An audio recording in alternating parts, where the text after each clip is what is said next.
What is going on, world? I'm Wesley from Nation TV, the network, the one channel on YouTube where we actually adopt similar connections despite our differences. And the similar connection that I want to adopt with you is for the love of love and hip hop, Atlanta. Now we all know out of all of the love and hip hops, Atlanta is the best one. But before I get into this week's particular episode on the road, I have to say no! Why is Charlie's Angel and Kalina going at it head to head? No! No! And why is Kalina going head to head with Deb? Challenging her?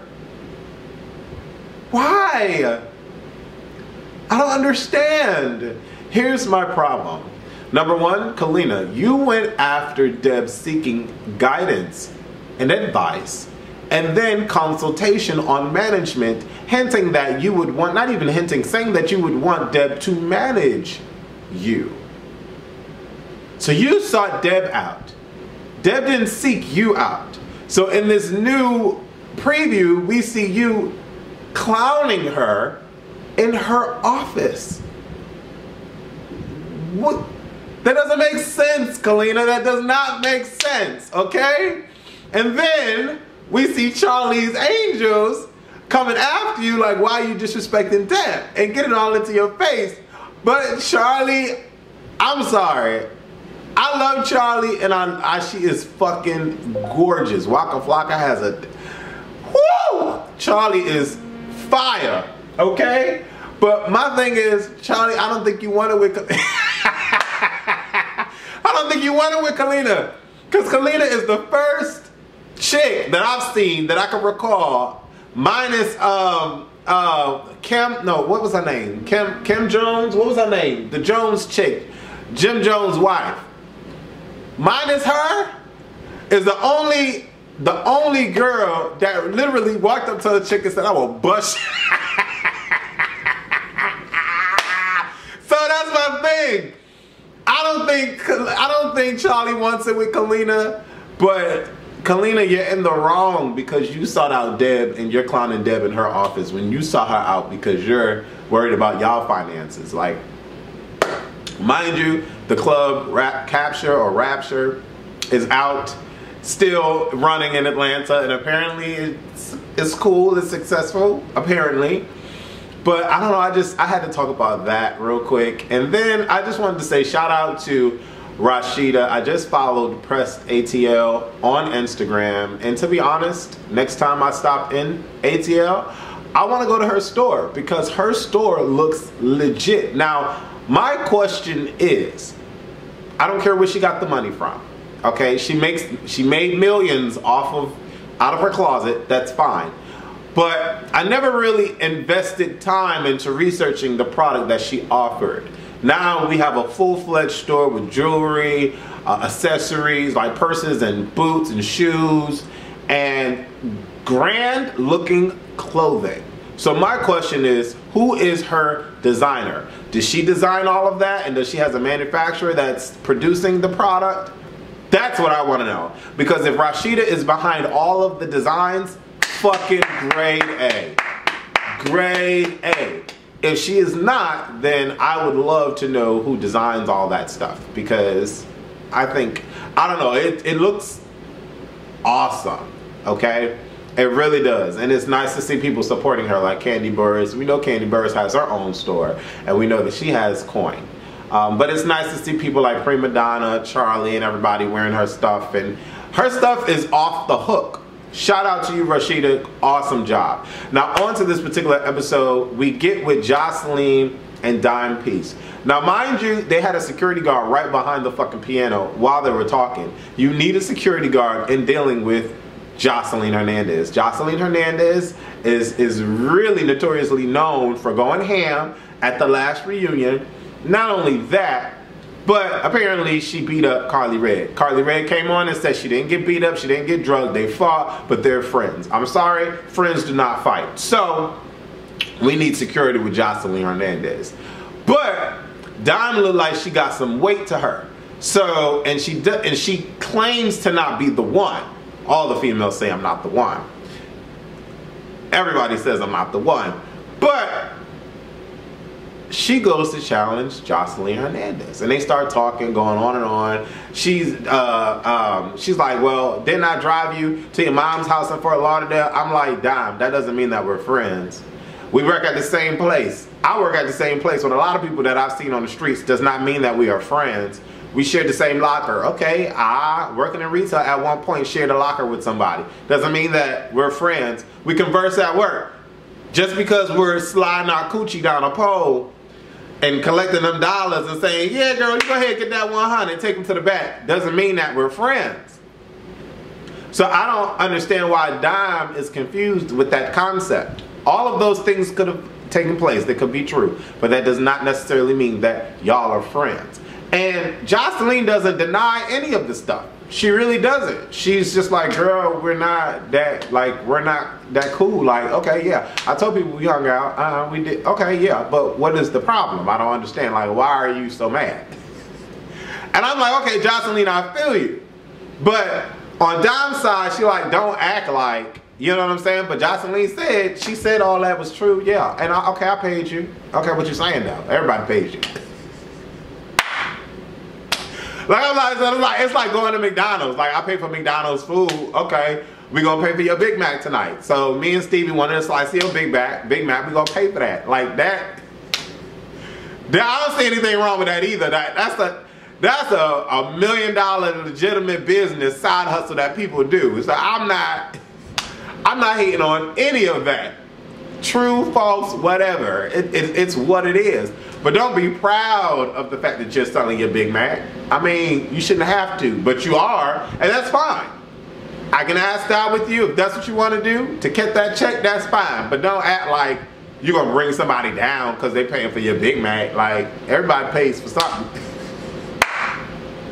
Now I can understand if Jocelyn was like, I really need it. Like in that studio video where she... But she wasn't though, you know what I'm saying? So yeah, okay, pay. And then, you know, she started showing ones. And then, you know, I was wondering when Dime was gonna get upset at the ones hitting her in the face. I'm like, you allowing that too much, too long, and you need to do something. So she just throw the money back. Then Jocelyn throw the drink, and then she come around the thing, and I'm like, Jocelyn, well, the security comes out of nowhere. He was sitting his ass right there, y'all. He was sitting his ass right there. They break it up. Jocelyn like, I ain't pressed. Get me the fuck out of here. So she go and meet up with Stevie J and tell Stevie J what's going on. And then I have been saying this for forever and a day. I want to see Jocelyn in movies because the music is not working no more, ma. Cut it out. Music-wise, Stevie J need to do that. Now, apparently, he's going to start working with P. Diddy and all that shit. And I don't know if they've already worked or whatever. Cut a song, I don't know. Y'all be ahead of me because I watch the shows and I review the shows. I don't be all in their life like that. But my thing is, I've asked for them to be in movies, especially Jocelyn. Now, I don't want to see that time of the month featuring Stevie J and nothing. Let's get a female actress and a male actor to play the main role and have them be, you know, cast and, you know, supporting actors. That's what I want to see because I would rather see Jocelyn leading in a role as an action heroine. That's all I want to see Jocelyn do. She can't do movies because I wouldn't believe her. No. Her thick ass, I could believe her.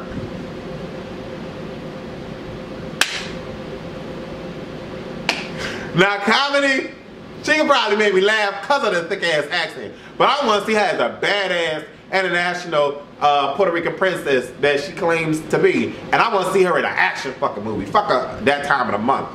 And I'm just going to get flashbacks of when she was in the bathroom. And I don't want to see all of that. And then we move on past that. Let me get my iPad real quick because, you know, I got to write shit down. We move past that. I'm excited that they're going to be in movies. And then we get to Ashley's performance. Lord Jesus. Now, this is a chick that I said on previous reviews that she actually did well. She has a voice. She has vocal ability. But why did she come out like a black Britney Spears after her depression? I could not understand what the hell that was all about. And then the choreographed that they put on, whoever choreographed that, it was deplorable. And then the setup at this club, I don't know what club they were in, but she starts on the top of an elevated platform, and then she walks down to the floor level where a dude is sitting in a folded chair, and she's, no, that's a rehearsal set. Like, what are we doing? What are we doing? You should have stayed up on that elevated platform and just sung your ass off. Not to no backtrack. Everybody sings to a backtrack, and everybody gets booed for singing to a backtrack. I don't care if you're Mariah Carey. I don't care if you're Janet Jackson. I don't care if you're fucking Beyonce, okay?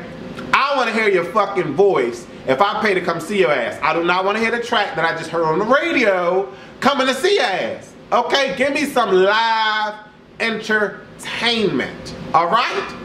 That's all I'm saying. And then when Ashley stops singing, she goes off and starts eating out Rashida. And I'm like, damn, like damage control. Like, I'm sorry, I've never been in a position where I had to kiss somebody's ass and grovel on the floor because I need their help. I've never been, Lord help me, please. I never want to be in that position as a grown adult. So my thing is, Ashley, what are we doing? And then Erica gonna put her 2 cents in. Now here's my problem. I love Erica Dixon. I love her down. But she needs her own fucking storyline. And you know, rumor had it, last reunion, Erica Dixon got all upset because she didn't have enough time. Well, girl, if you don't have nothing worth talking about, then I can understand that. I mean, go get O'Shea ass, which I follow him on Instagram. O'Shea is fine as hell. Okay? So my thing is, Erica Dixon, come on now. She's playing the supporting actress in this show, and it's really bad because here she is sitting here giving Rashida all this negative advice. Girl, you need to check him. Girl, well, that's what happened with Scrappy. But y'all were never married though. Y'all will never. It's like how can a female or a male that is not married give advice to someone that is married and has been married? You just fucking can't. You fucking can't. Erica, have you ever gotten a divorce? If you've gotten a divorce, then my apologies. I ain't in your life like that. But if you've never been married and have never gotten a divorce, obviously because you've never been married, shut the fuck up. Shut the fuck up. I'm not liking Erica Dixon in this season with her role within regards to Rashida.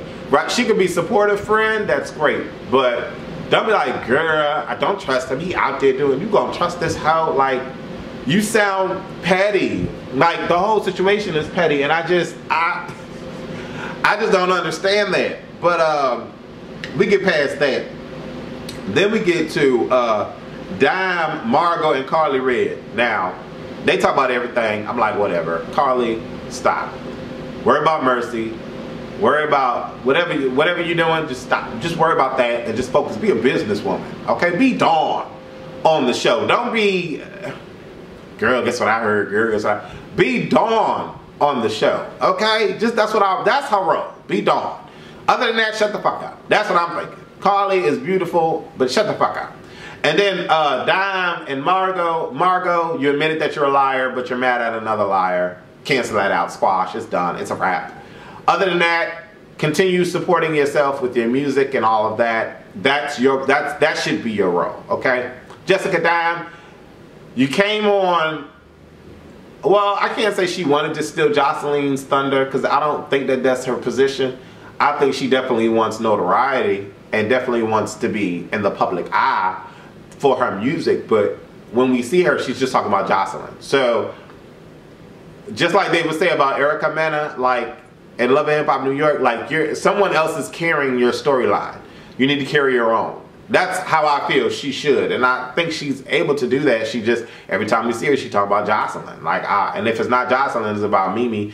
But, I mean, then that would make sense. Let it be about the whole Mimi and the management, the motherfucking management. Like, come on, MF management. I can't. But, I don't want to start a war. Turn a white horse. Maybe start the love. That shit was hot. Now, I don't have no jokes for her, but Margot that performance was the best Love and Hip Hop female performance ever. Ever.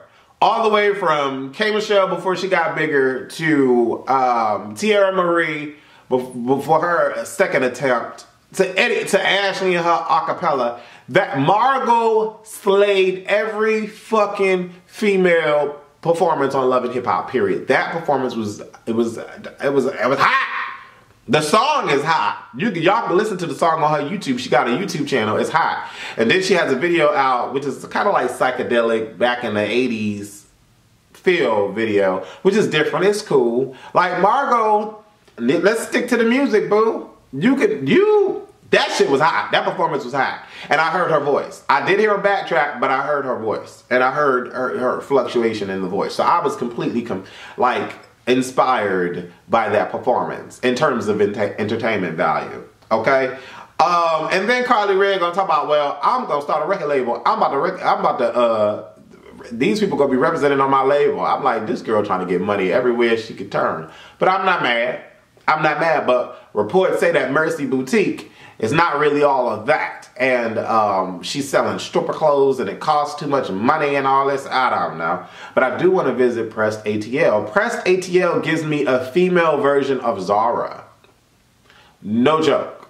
Well, Zara carries female clothes, but that's when I see Zara when I see Pressed ATL. You know what I'm saying? Like, I see a higher end of a Forever. Well, no, Forever 21 is like, that store gets trashed.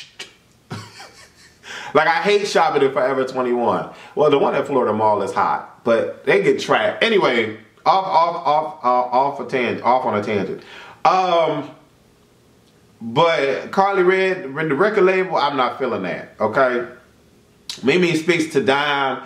Dime tells her that Dawn is trying to get her up. And, you know, Dime tells her about the Jocelyn situation. Mimi's like, I'm not surprised. Everybody has an issue with Jocelyn. I'm like, all right, whatever. So we get all into that. And then Mimi goes to visit Dawn. Dawn was posted like she was a boss. And I'm like, okay. Well, however you get it. You post it, get it. Whatever works. But my thing is, Mimi is right. If y'all are supposed to be cool, then y'all should have conversed about that before Dawn even went to entertain talking to Dime. If y'all were cool, but obviously y'all aren't cool. And Dawn read Mimi her motherfucking rights. From the rooter to the tutor, talking about you have the brain the size of a pea. And you can't even manage your life. How do you think you're going to manage an artist? I'm like, God damn. God damn. But, I mean, last season, you were all up her asshole trying to figure out how many hair follicles she had around her booty hole. Talking about, you need to do this with the sex tape, and let me help you, and let me coach you along. But now, she has a brain the size of a... Like, I don't know, I couldn't deal with that. I couldn't deal with that. Stevie and J. Yeah, Stevie and J. Okay. Have their meeting with the execs and the investors for this potential film, and I just hope that it's not a film that ends up on YouTube like Kenya Moore's twirled as the twirled on, the world twirls on, or twirling of the stars, whatever the name, life twirls on. That debacle. Oh my God, that. Okay, so I hope it's not an online movie. I hope it's an actual movie for the theaters, and I hope they really get investors to like really get some grade A talent and production value for this. But I'm completely in support of that. Rashida's Chateau Sheree and Erica side chick behind. Okay, yeah, that's right.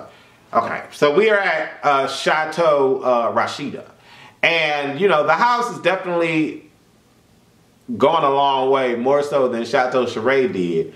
But this is where Erica completely bashes Kirk and says he's cheating. In so many words. And so Rashida feels compelled to care and worry about that. So she calls up and goes to try to link up with Kirk's hotel room. And then Ashley picks up the phone, laughing, and hangs up. So now this sets her off. And I'm like, okay, whatever.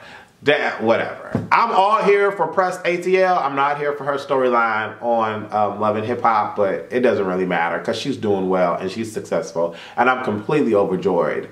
And shout out to the artists that definitely have done their thing in the industry, but then they move on to whatever makes them happy, like Monica wanting to become a nurse.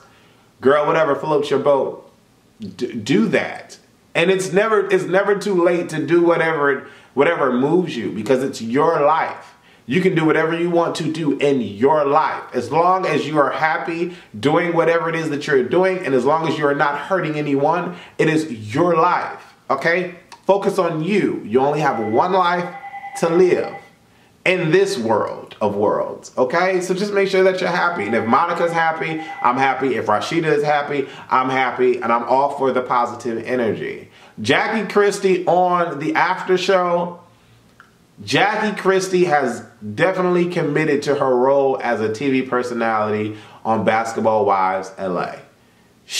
Although she is supposed to have issues with Drea and all of these other girls, she was all in support of them on this after show. She even mentioned Megan, when Megan is the girl that she spat on. So she's all in it with TV personality. And if she's doing well too, let her do well, but it's hard to believe if she holds any kind of substance of value outside of the show, because when I look at Jackie Christie, I just see a mascot for Basketball Wives of LA. And I really don't believe that she is that way outside of the camera. But maybe that's just me. I don't know if you guys are able to ask that with me or not. I'm Wesley from A Connection TV, the network. Definitely let me know what you thought about this review. Leave comments below. Sorry for the late upload. I was house sitting and dog sitting for a friend or a couple that I know that went out of state. I'm a nice guy. Later.